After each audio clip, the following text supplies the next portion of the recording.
미국의 남북전쟁 중에 전세가 불리해져서 후퇴를 하던 지휘관이 있었습니다. 그런데 그만 자신의 지휘도를 놓고 오고 말았습니다. 지휘도를 놓고 왔다는 것은 대단히 수치스러운 일이었습니다. 그렇다고 해서 그 지휘도를 다시 가지러 적진으로 갈 수도 없는 노릇이었습니다. 어쩔 줄 몰라 당황하고 있었습니다. 그런데 링이라고 하는 한 소년 병사가 그 지휘도를 가지러 적진으로 목숨 걸고 뛰어들었습니다. 그리고 지휘도를 다시 찾아가지고 돌아옵니다. 하지만 거의 다 돌아올 무렵 그만 총에 맞아 소년은 쓰러지고 말았습니다. 그런데 죽어가던 이 소년이 대령에게 지휘도를 바치면서 이렇게 말했다고 합니다. 대령님, 나는 죽음을 두려워하지 않습니다. 그것은 부활하신 예수님께서 늘 나와 함께 하시기 때문입니다. 당시 무신론자였던 코넬 대령은 소년의 시체 앞에서 무릎을 꿇었습니다. 그리고 이렇게 소리쳤습니다. 오 하나님, 이 어린 병사 앞에서 나는 어떻게 하면 좋겠습니까? 코넬 대령은 부활을 믿는 한 소년의 죽음 앞에서 살아계신 하나님을 만난 것입니다. 하나님을 만난 코넬은 부활의 주님을 위해 남은 인생을 살기로 결심했습니다. 이 사람이 바로 매사추세츠 주에 있는 고든 코넬 신학대학원을 세운 러셀 코넬입니다. 이 코넬 신학대학원에서는 지금도 2,000명의 학생들이 공부를 하고 있고 지금까지 120년 동안 수많은 주의 종들을 탄생시켜 미국 침례교의 부흥을 주도하였습니다.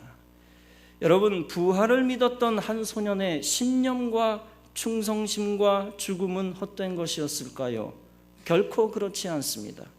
이 소년의 부활 신앙이 무신론자에게 증거가 되어 많은 열매를 맺은 것입니다. 예수께서 말씀하셨습니다. 한 알의 밀이 땅에 떨어져 죽지 아니하면 한 알 그대로 있고 죽으면 많은 열매를 맺느니라. 본문은 말씀합니다.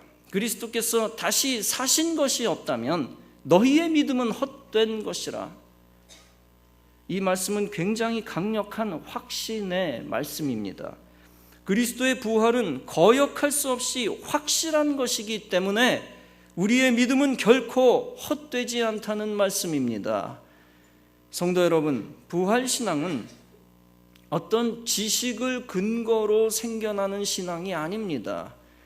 오직 부활신앙은 부활하신 그리스도를 믿는 믿음에서 생겨난 신앙입니다.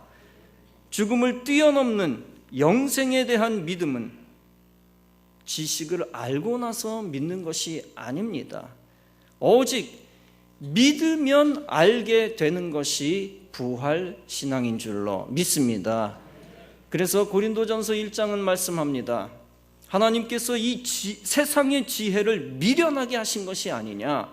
하나님의 지혜에 있어서는 이 세상이 자기 지혜로 하나님을 알지 못하므로 그렇습니다. 인간의 지식이나 철학으로는 하나님을 알 수 없습니다. 그리고 인간의 지식으로 하나님의 기적을 알 수 없습니다. 그렇다면 어떻게 하나님이 행하신 기적을 알 수 있습니까?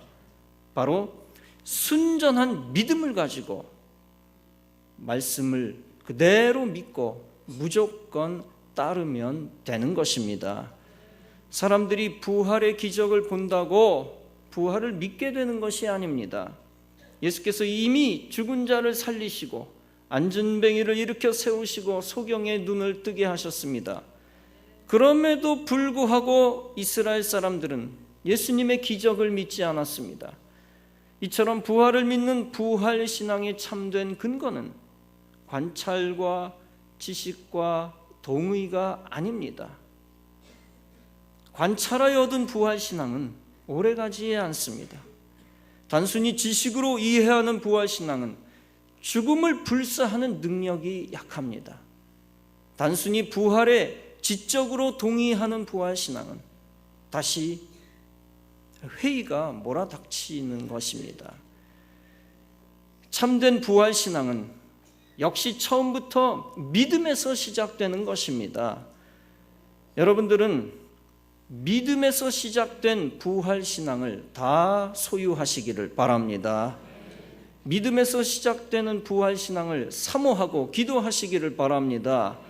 그 믿음에서 시작된 부활신앙이 참된 부활에 대한 확신을 주고 소망을 줄 것입니다. 하나님께서 여러분 모두에게 한 사람도 빼놓지 아니하고 부활을 믿는 믿음을 선물로 주실 줄로 믿습니다. 하나님은 믿는 자에게 지식도 더해 주시는 것입니다. 믿는 자에게 증거와 기적과 확신도 더해 주시는 것입니다. 부활신앙에 대한 믿음을 가진 자가 부활신앙의 기쁨을 가지고 죽음을 이기게 됩니다. 죽음을 두려워하지 아니하며 부활하여 영생과 천국을 얻게 되는 것입니다. 본문은 말씀합니다. 그리스도께서 죽은 자 가운데서 다시 살아 잠자는 자들의 첫 열매가 되셨도다. 즉 그리스도께서 첫 번째로 부활하셔서 이제까지 목숨 잃은 자들의 부활이 시작되었다는 것입니다.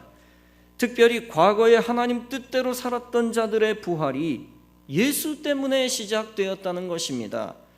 그리고 앞으로 예수의 십자가와 부활을 믿는 자들의 부활도 시작되었다는 것입니다. 예수께서 첫 부활의 관문을 여셨는데 그 사건을 믿는 자들은 다 부활 생명을 얻게 되어질 줄로 믿습니다.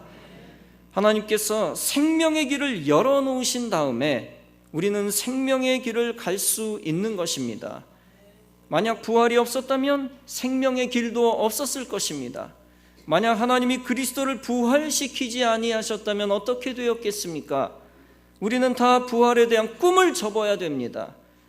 하나님이 그리스도를 죽이시기만 하고 살리시지 아니하셨다면, 살리시지 못하셨다면 부활의 길을 어디에서 찾겠습니까? 그리스도를 살리시지 아니하셨다면 하나님께서는 부활을 믿으라 라고 말씀하시지도 않았을 것입니다. 더 나아가 신자들에게 믿고 죽으라는 말씀도 안 하셨을 것입니다. 순교를 명할 필요가 없는 것이죠. 하나님이 부활 생명을 준비하지 않으셨기 때문입니다. 그렇다면 남을 위해 대신 죽는 것도 큰 의미가 없습니다. 하나님이 부활의 기적을 가치 없게 여기셨다면 우리는 다른 가치를 찾아 나섰어야 했을 것입니다. 최대한 이 땅에서 1년이라도 더 사는 것이 가치 있는 일이 되었을 것입니다. 최대한 이 땅에서 목숨을 부지할 만한 일을 찾는 것이 더 가치 있을 뻔했습니다. 사도 바울은 14절에서 이렇게 말씀했습니다. 그리스도께서 만일 다시 살아나지 못하셨다면 우리가 전파하는 것도 헛것이요 또 너희 믿음도 헛것이라. 그렇습니다. 부활이 없었다면 모든 믿음조차 헛것이 될 수 있는 것입니다. 그렇다면 천국을 믿고 사후세계를 믿는 것이 의미 없었을 것입니다. 억울하게 강도 만나 죽은 사람도 그저 불쌍한 죽음일 뿐입니다. 사람을 마구 죽인 사람이 죽은 후에 심판받는 일도 없을 것입니다. 억울한 일들이 더 이상 해결되지 않고 하나님의 정의도 무너졌을 것입니다. 하나님의 정의를 믿는 자들은 가장 불쌍한 자가 되었을 것입니다. 그리고 이 땅에서 하나님을 위하여 사람을 위하여 희생 제물된 것은 다 헛된 것이 되었을 것입니다. 더 이상 영생이 없고 하늘의 상급이 없다면 모든 믿음도 헛된 것입니다.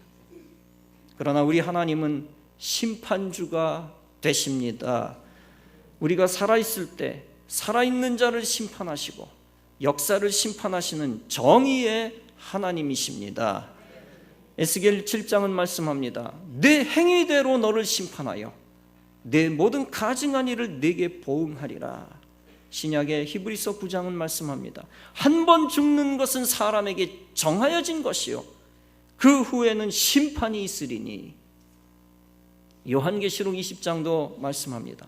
바다가 그 가운데서 죽은 자들을 내어주고 또 사망과 음부도 그 가운데서 죽은 자들을 내어주매 각 사람이 자기의 행위대로 심판을 받고, 또 요한복음 5장은 말씀합니다. 무덤 속에 있는 자가 다 그의 음성을 들을 때가 오나니 선한 일을 행한 자는 생명의 부활로, 악한 일을 행한 자는 심판의 부활로 나오리라.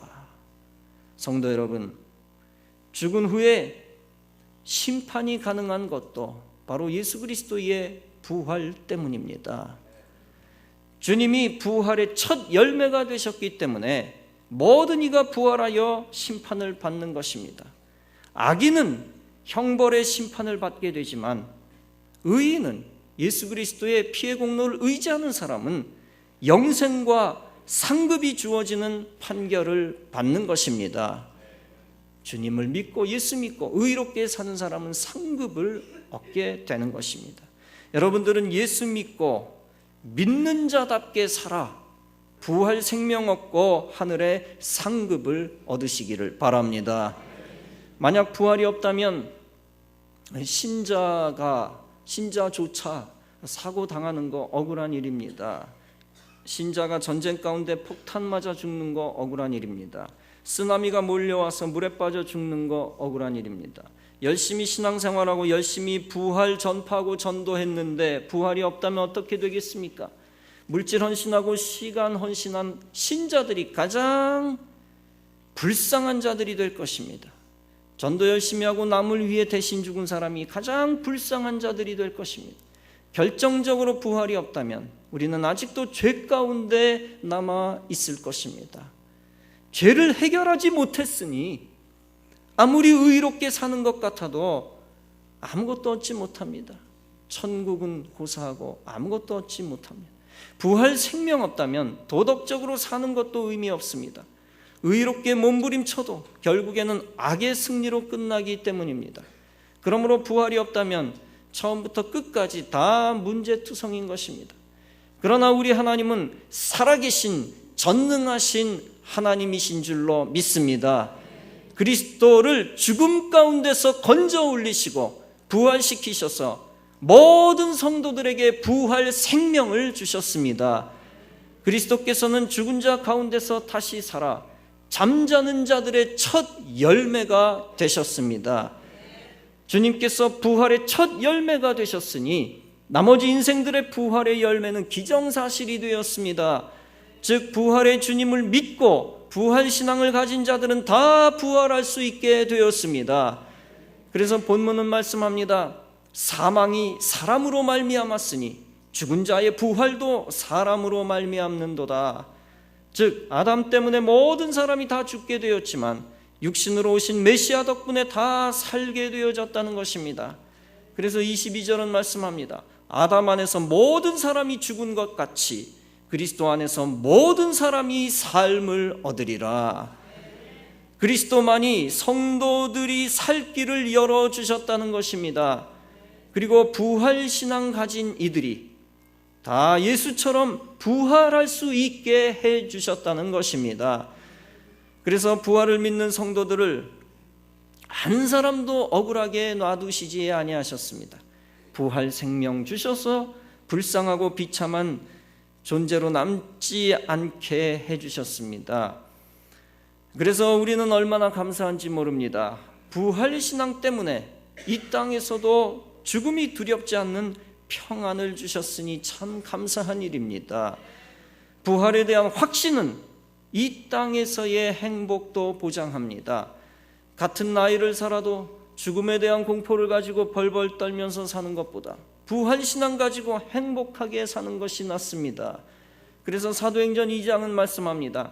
주께서 생명의 길을 내게 보이셨으니 주 앞에서 내게 기쁨이 충만하게 하시리로다. 여러분, 부활신앙 없는 기쁨은 다 헛되고 거짓된 기쁨입니다. 부활을 안 믿는 사람이 기뻐하면서 산다? 인본주의입니다. 넌센스입니다. 다 해부해보면 거짓임이 드러납니다. 영생에 대한 믿음이 없고 천국에 대한 믿음이 없는 소망은 다 헛소망입니다. 부활신앙이 받쳐주지 아니하는 기쁨, 다시 말해서 부활신앙이라는 반석 위에 올려져 있지 않은 기쁨은 다 신기루입니다. 다 세상의 인본주의적 기쁨입니다. 그 기쁨은 곧 슬픔과 우울함의 친구이며 소멸될 기쁨, 허무주의로 끝나는 기쁨입니다. 오직 참 생명의 길을 알고 부활의 길을 믿을 때 참된 기쁨이 넘쳐나게 되어지는 줄로 믿습니다. 오직 부활신앙이 만들어준 기쁨만이 하늘로부터 온 기쁨인 줄로 믿습니다. 그러므로 우리가 이 땅에 사는 동안 기쁨을 얻으려 해도 굳건한 부활신앙 위에서 추구해야 하는 것입니다. 굳건한 부활신앙으로 흔들리지 않는 하나님 주시는 기쁨을 누리며 사시기를 바랍니다. 제자들은 굳건한 부활신앙 가지고 기쁨으로 순교하는 데까지 나아갔습니다. 부활이 너무 확실했기 때문입니다. 그런데 그들이 처음부터 부활신앙이 있었던 건 아닙니다. 예수님이 십자가에 달려 돌아가셨다고 하니까 낙심이 되었고 뿔뿔이 흩어졌습니다. 그러나 예수께서 3일 만에 무덤에서 일어나 살아나셨습니다. 하나님께서 돌무덤을 굴려 무덤을 여시고 예수님을 부활시키셨습니다. 기독교는 빈 무덤의 종교입니다. 빈 무덤은 완벽한 부활의 증거 가운데 하나입니다. 무덤을 지키는 철통 같은 수비벽을 제자들이 뚫을 수가 없는 것입니다. 로마인이나 유대인들이 예수의 시체를 훔쳐 가졌다는 것은 더욱 있을 수 없는 일입니다.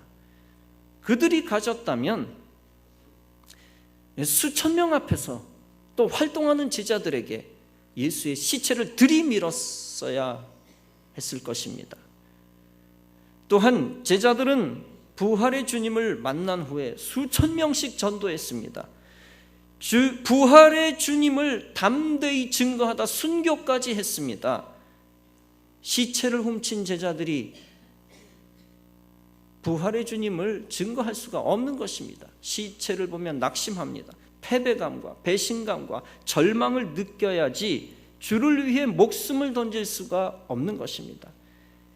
제자들은 시체를 만난 것이 아니라 살아계신 주님을 만났던 것입니다.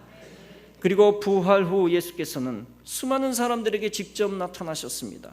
부활하신 예수께서 베드로와 12제자들에게 나타나셨습니다. 그리고 500 형제들에게 나타나셨습니다. 더 나아가 부활하신 그리스도는 영으로 사도 바울에게 나타나셨습니다. 예수께서 부활하신 후 제자들에게 나타나셨을 때에 한결같이 제자들은 담대해졌습니다. 마태복음 28장에서 여자들에게 무서워 말라 하셨고 제자들에게 내가 세상 끝날까지 너희와 항상 함께 있으리라고 말씀하셨습니다. 마가복음 16장에서 부활하신 예수님은 너희는 온 천하에 다니며 만민에게 복음을 전파하라 믿는 자들에게 표적이 따를 것이다 라고 말씀을 하셨습니다.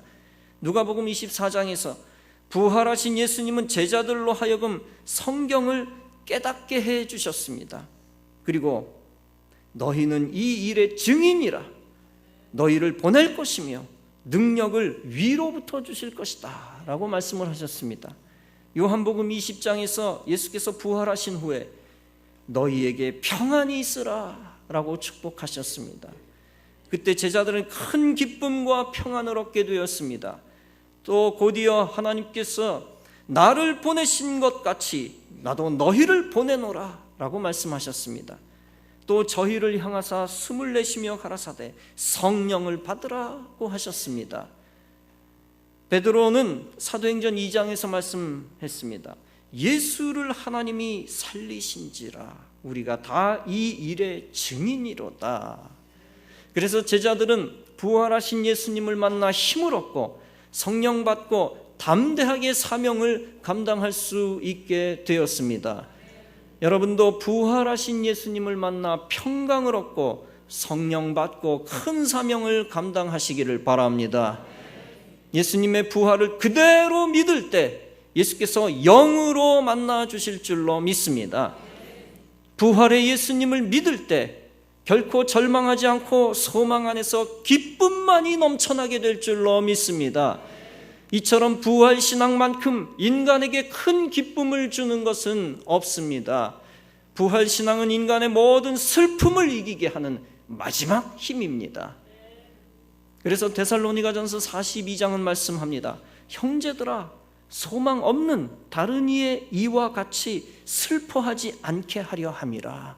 그 후에 우리 살아남은 자들도 그들과 함께 구름 속으로 끌어올려 공중에서 주를 영접하게 하시리니 그리하여 우리가 항상 주와 함께 있으리라. 성도 여러분, 세상은 부활을 거부하며 교회를 무너뜨리려 합니다. 불신앙 가지고서 교회를 무너뜨리며 부활신앙을 다 쪼개서 불신앙에 빠뜨리고 우울함을 가져다주고 살 소망을 잃어버리게 합니다. 그러나 여러분들은 세상의 지식을 따르지 말고, 세상의 지식을 따르다가 심판받지 말고 부활의 주님을 믿어 소망 가운데서 하늘로 들림받는 여러분 되시기를 바랍니다. 부활신앙 가지고 부활 승리를 얻어서 세상을 이기시기를 바랍니다. 기독교는 부활의 종교입니다. 다른 모든 종교 창시자들은 다 육체로 죽었습니다. 석가, 마호멧 등등 할 것 없이 다 육체로 죽었습니다. 북한 김일성도 김정일도 부활하지 못하고 죽었습니다. 그래서 김일성을 위해 충성하던 모든 사람들은 세상에서 가장 불쌍한 자가 되었습니다. 저주받은 지도자를 따라 다 저주 가운데 들어가게 되었습니다. 반면에 기독교만이 부활하신 예수님을 따라 부활 생명을 주는 종교입니다. 오직 예수 그리스도만이 성경의 예언을 완벽하게 이루셨고 예언대로 부활하셨습니다. 거부할 수 없는 증거를 가지고 부활의 증인을 만들고 있습니다. 개그맨 이동우라고 하는 사람이 있습니다. 이 사람은 결혼도 하고 결혼을 했는데 100일쯤 지난 뒤 육신적 비극을 겪게 됩니다. 망막색조 변성증이라는 불치병으로 시력을 잃게 됩니다. 그 사연을 들은 천안에 사는 40대 남성이 눈을 기증하겠다고 의사를 밝혀왔습니다. 당장의 한 걸음에 사연을 들은 이 사람이 달려갔지만 이동우는 눈을 기증받지 않고 그냥 돌아왔습니다. 왜 그냥 돌아오셨나요? 이미 받은 거나 마찬가지입니다. 그 사람은 저에게 세상을 보는 눈을 주었기 때문입니다. 눈을 기증하겠다는 그 남자는 근육병 환자였습니다. 사지를 못 쓰는 오직 성한 곳은 눈밖에 없는 사람이었습니다. 이동우가 말했습니다. 나는 하나를 잃고 나머지 9을 가지고 있는 사람인데 그분은 오직 하나 남아있는 것마저 주려고 합니다. 어떻게 그걸 달라고 할 수 있겠습니까? 여러분, 두 분 다 참 귀한 생각을 가지고 있는 사람들이라 생각이 됩니다. 이분들은 육체적 편리함에 집착하기보다는 더 큰 의와 사랑에 목숨 거는 사람들이라고 할 수 있습니다. 여러분, 이 세상의 생이 전부라면 하나님의 정의와 사랑을 위해 목숨 거는 사람들의 삶은 가련할 수밖에 없겠지요. 첫 부활의 열매 되신 그리스도를 따라 다시 부활하는 일이 없다면 육체적 비극을 안고 있는 분들은 더욱 억울할 것입니다. 그러나 이 세상 너머에 영원한 천국과 하나님 주시는 영광이 있기에 이 세상에서 하나님의 정의와 사랑을 위해 목숨 거는 사람들의 삶은 결코 비참하지 않습니다. 부활신앙 가진 자들은 다 그리스도를 따라 부활할 것이기 때문에 육체적 비극은 잠깐인 것입니다. 그 이후에 신령한 몸을 입고 영원히 썩지 아니할 몸으로 하나님께 영광을 돌릴 것입니다. 그리고 신앙적으로 산 사람, 거룩하게 살고 신앙을 지키다가 목숨을 버린 자들이 하늘에서 가장 영광스러운 존재가 될 것입니다. 사랑하는 성도 여러분, 세상의 육체와 물질과 명예와 인간과 땅의 목적만 바라보면 슬프고 억울한 일뿐입니다. 순간의 기쁨을 가져다 줄지 모르지만 진실한 기쁨을 주지 못하고 더 깊은 죄에만 빠집니다. 반면에 부활신앙 가지고 예수 그리스도를 따라 하늘의 의를 지키고 양심을 지키고 신앙을 지키는 자는 영원 생명과 하늘의 상을 얻게 되어질 줄로 믿습니다. 부활신앙 가진 이에게는 모든 절대적 절망도 절대적 희망으로 바뀝니다. 그러므로 부활신앙 가지고 절대적 죽음을 물리치고 불멸하는 영원 생명을 얻으시기 바랍니다. 부활신앙 가지고 세상에 있는 모든 탄식과 패배를 기쁨과 승리로 바꾸시기 바랍니다. 그리고 부활신앙 가지고 항상 그리스도 안에서 최고의 감사를 올려드리며 최고의 행복을 얻으시기 바랍니다. 부활하신 그리스도께서 지금도 살아계시고 영으로 임하셔서 부활을 믿는 그리스도인에게 끝까지 함께 하실 것입니다. 사랑하는 성도 여러분, 부활신앙은 그리스도께서 우리에게 주시는 가장 큰 믿음의 선물입니다. 오직 믿음으로 얻는 하나님의 생명의 능력입니다. 세상에서 가장 귀한 부활을 믿는 믿음을 가지고 그리스도와 함께 최후 승리를 거두는 성도 여러분 다 되어지시기를 주님의 이름으로 축원합니다.